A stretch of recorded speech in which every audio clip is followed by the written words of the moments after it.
This recording is by Mark Smith of Simpsonville, South Carolina. The Swiss Family Robinson by Johann David Wyss. Chapter 21. After our return to Falcon's Nest, I requested my sons to continue their exercises and gymnastics.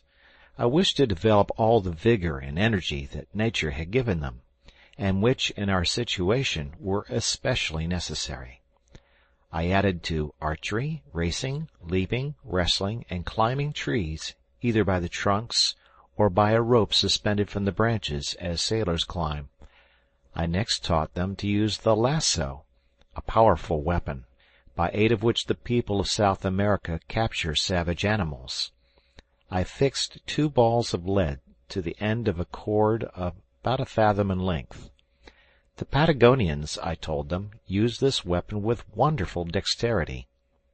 Having no leaden balls, they attach a heavy stone to each end of a cord about 30 yards long. If they wish to capture an animal, they hurl one of the stones at it with singular address. By the peculiar art with which the ball is thrown, the rope makes a turn or two around the neck of the animal, which remains entangled without the power of escaping. In order to show the power of this weapon, I took aim at the trunk of a tree which they pointed out. My throw was quite successful. The end of the rope passed 2 or 3 times round the trunk of the tree, and remained firmly fixed to it. If the tree had been the neck of a tiger, I should have been absolute master of it. This experiment decided them all to learn the use of the lasso. Fritz was soon skillful in throwing it, and I encouraged the rest to persevere in acquiring the same facility, as the weapon might be invaluable to us when our ammunition failed. The next morning I saw, on looking out, that the sea was too much agitated for any expedition in the boats. I therefore turned to some home employments. We looked over our stores for winter provision. My wife showed me a cask of ortolans she had preserved in butter, and a quantity of loaves of cassava bread, carefully prepared. She pointed out that the pigeons had built in the tree and were sitting on their eggs. We then looked over the young fruit trees brought from Europe, and my sons and I immediately laid out a piece of ground and planted them. The day passed in these employments, and as we had lived only on potatoes, cassava bread, and milk for this day, we determined to go off next morning in pursuit of game to recruit our larder. At dawn of day we all started, including little Francis and his mother, who wished to take this opportunity of seeing a little more of the country. My sons and I took our arms. I harnessed the ass to the sledge, which contained our provision for the day, and was destined to bring back the products of the chase. Turk, accoutred in his coat of mail, formed the advance guard. My sons followed with their guns. Then came my wife with Francis leading the ass, and at a little distance I closed the procession with Master Nips mounted on the patient Flora. We crossed Flamingo Marsh, and there my wife was charmed with the richness of the vegetation and the lofty trees. Fritz left us, thinking this a favorable spot for game. We soon heard the report of his gun, and an enormous bird fell a few paces from us. I ran to assist him, as he had much difficulty in securing his prize, which was only wounded in the wing, and was defending itself vigorously with its beak and claws. I threw a handkerchief over its head, and, confused by the darkness, I had no difficulty in binding it, and conveying it in triumph to the sledge. We were all in raptures at the sight of this beautiful creature, which Ernest pronounced to be a female of the bustard tribe. My wife hoped that the bird might be domesticated among our poultry, and, attracting some more of its species, might enlarge our stock of useful fowls. We soon arrived at the Wood of Monkeys, as we called it, where we had obtained our coconuts, and Fritz related the laughable scene of the stratagem to his mother and brothers. Ernest looked up wistfully at the nuts, but there were no monkeys to throw them down. "Do they never fall from the trees?" And hardly had he spoken, when a large coconut fell at his feet, succeeded by a second, to my great astonishment, for I saw no animal in the tree, and I was convinced the nuts in the half-ripe state as these were could not fall of themselves. "It is exactly like a fairy tale," said Ernest. "I only had to speak, and my wish was accomplished." "And here comes the magician," said I, as, after a shower of nuts, I saw a huge land crab descending the tree quietly, and quite regardless of our presence.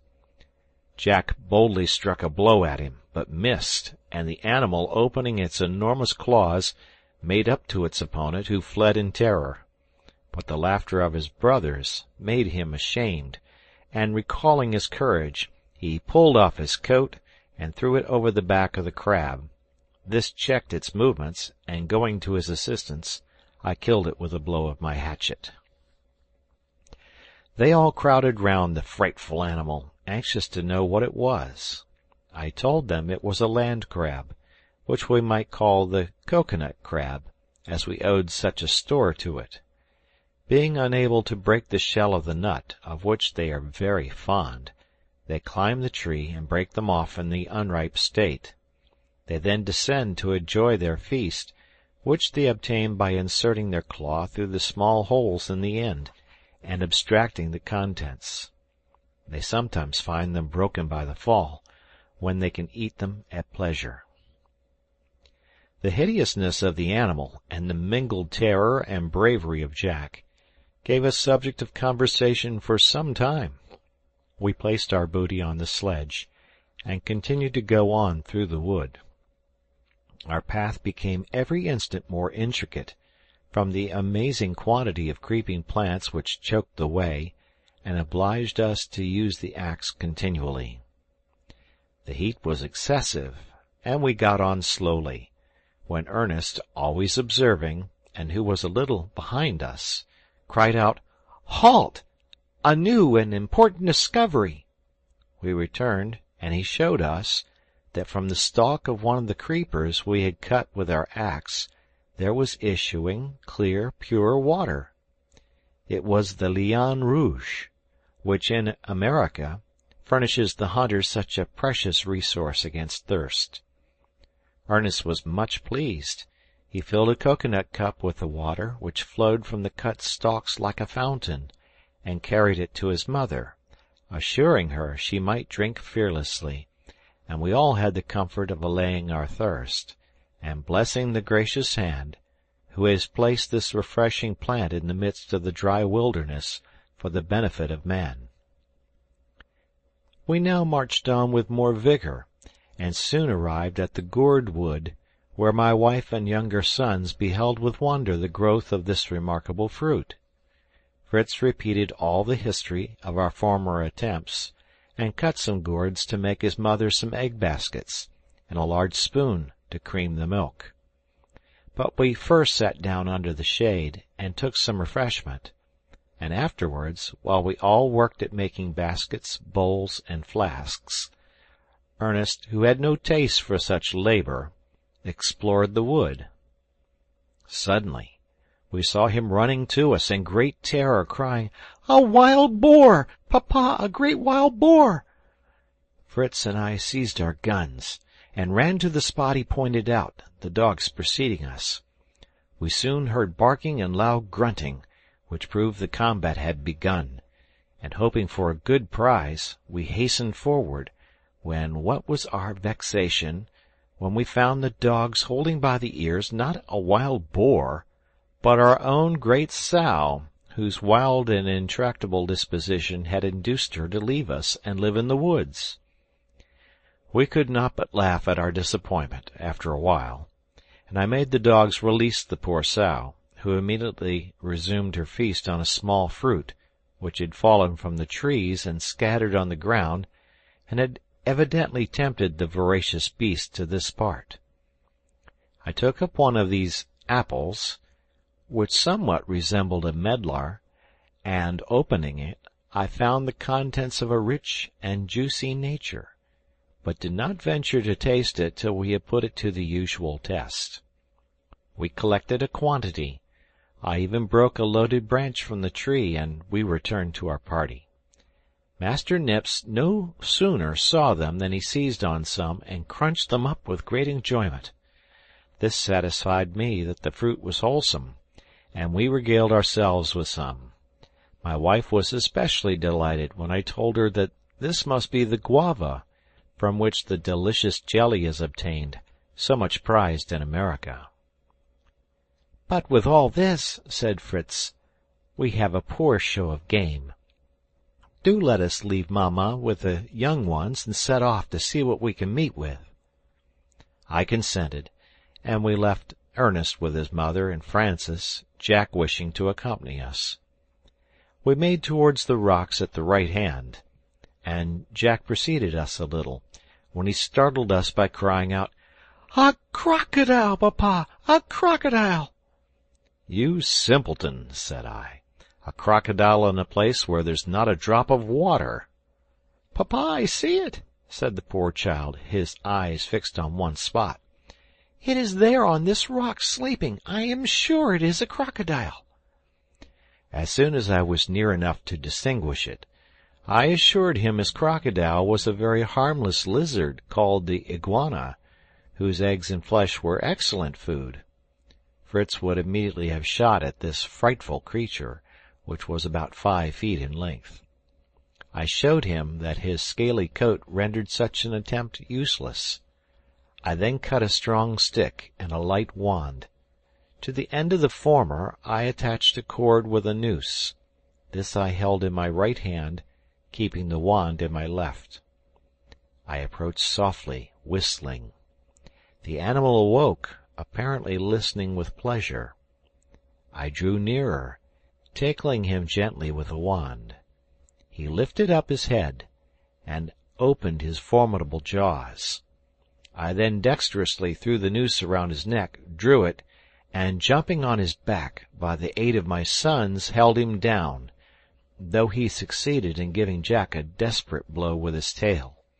Then, plunging my wand up his nostrils, a few drops of blood came, and he died apparently without pain. We now carried off our game. I took him on my back, holding him by the foreclaws, while my boys carried the tail behind me, and with shouts of laughter the procession returned to the sledge. Poor little Francis was in great dismay when he saw the terrible monster we brought, and began to cry. But we rallied him out of his cowardice, and his mother, satisfied with our exploits, begged to return home. As the sledge was heavily laden, we decided to leave it till the next day, placing on the ass the iguana, the crab, our gourd vessels, and a bag of the guavas, little Francis also being mounted. The bustard we loosed, and, securing it by a string tied to one of its legs, led it with us. We arrived at home in good time. My wife prepared part of the iguana for supper, which was pronounced excellent. The crab was rejected as tough and tasteless. Our new utensils were then tried, the egg baskets and the milk bowls, and Fritz was charged to dig a hole in the earth, to be covered with boards, and serve as a dairy, till something better was thought of.